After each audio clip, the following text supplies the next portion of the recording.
Hello, welcome to 5th Generation Nabi Shop. Shoutout po kay Sir William Lou Carion ng Cebu, sir. Welcome to 5th Generation Nabi Shop. Ito na po unit nyo, sir. WE 2011 High Kappa T-Rex with full automatic. Bali, ito yung switch niya sa full automatic. Pag full automatic, nakababa. Pag semi-automatic, nakaangat. Ayan, ulitin ko, sir. Pag full automatic, nakababa. Pag semi-automatic, nakaangat.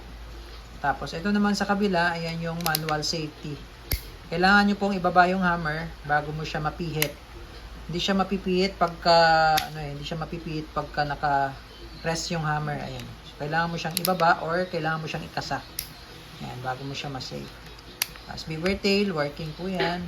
Naka-magwell, staple grip, naka-fiber optic sight, front and rear with markings. Made in Taiwan ng WE. With full automatic po ito. So, may kasama na siyang gas, bala. Pakita ko lang po. Ito po yung kasama niyang bala. 0.23 grams, 4,000 shots. Ito naman po yung kasamang gas. Pop dyno. Ayan. Okay, load tayo and testing. Load po tayo ng gas and BBs.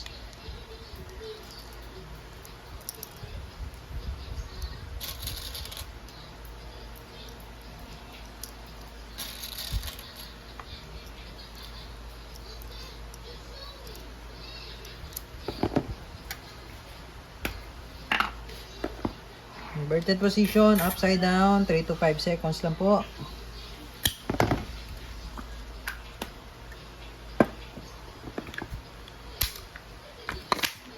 And testing po tayo, sir. Testing po, Sir William Lou Carion ng Cebu. So, lagay muna natin sa semi-auto. Semi-auto.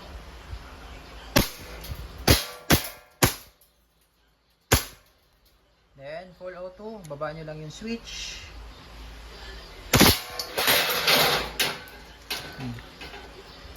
Press slide, release mag. Hammer down. Okay, all good, sir. WE High Kappa T-Rex with full automatic.